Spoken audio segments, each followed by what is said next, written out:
নির্বাচনী প্রচারের জন্য ২৯ জানুয়ারি রাজশাহী যাচ্ছেন বিএনপি চেয়ারম্যান তারেক রহমান।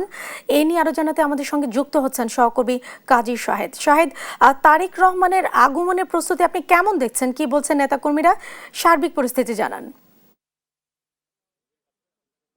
ধন্যবাদ জেসিকা।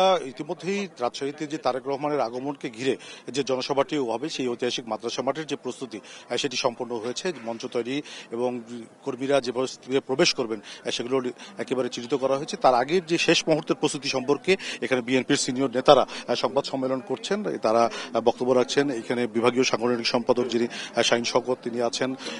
রাজশাহী সদর আসনের যিনি বিএনপির মনোনীত প্রার্থী এবং বিএনপি চেয়ারম্যানের উপদেষ্টা মিজানুর রহমান মিনু সহ স্থানীয় নেতৃবৃন্দ বক্তব্য রাখছেন। তারা সর্বশেষ পরিস্থিতি সম্পর্কে গণমাধ্যমকে অবহিত করছেন। কালকে বেলা 12:30টায় রাজশাহীর এই ঐতিহাসিক মাদ্রাসা মাঠে জনসভায় বক্তব্য রাখার কথা আছে। সেইখানে রাজশাহী, নাটোর এবং নওগাঁর চাঁপাইনবাবগঞ্জের 3টি আসনের যে 13 জন প্রার্থীরা আছেন, তারা এই সমাবেশ স্থলে উপস্থিত থাকবেন। তাদেরকে দলীয় নেতাকর্মী এবং ভোটারদের সঙ্গে তারেক রহমান পরিচয় করিয়ে দিবেন। এরপরে রাজশাহীর এই জনসভা শেষে তিনি নওগাঁ যাবেন এবং পরবর্তীতে তিনি বগুড়ায় যাবেন। দলটির নেতৃত্ব সেটি জানিয়েছে গণমাধ্যমকে।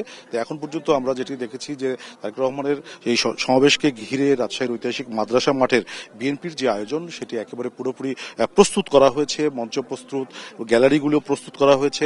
নিরাপত্তা বাহিনীর সদস্যরা যেটি জানিয়েছেন যে এই জনসভাটি যাতে সফলভাবে এবং শান্তিপূর্ণভাবে শেষ করা যায়, তার জন্য নিরাপত্তা বাহিনীর যে বলয় গড়ে তোলা, সেটিও তারা দায়িত্ব নেবেন বিকেলের পর থেকেই। এছাড়া বিএনপির পক্ষ থেকেও একটি নিরাপত্তা বলয় গড়ে তোলা হবে। কেন্দ্রীয় নেতৃবৃন্দ যেটি বলছেন যে এখন পর্যন্ত তাদের যে আয়োজনটি আছে সমাবেশকে ঘিরে, তাদের সব প্রস্তুতি সম্পন্ন। নেতৃবৃন্দ, দলীয় সমর্থক, কর্মী এবং উৎসুক জনতা যে পাশ দিয়ে প্রবেশ করবেন এই মাদ্রাসা মাঠে, সেই যে রাস্তাগুলো সেগুলো নির্ধারণ করা হয়েছে এবং ভলান্টিয়ারদের তালিকাও প্রস্তুত করা হয়েছে। তো বলা যায় যে তারেক রহমানকে স্বাগত জানাতে রাজশাহীর মানুষ অধীর আগ্রহে অপেক্ষা করছে। তো জেসিকা, এই ছিল তারেক রহমানের আগমন নিয়ে রাজশাহী থেকে আমার কাছে সর্বশেষ।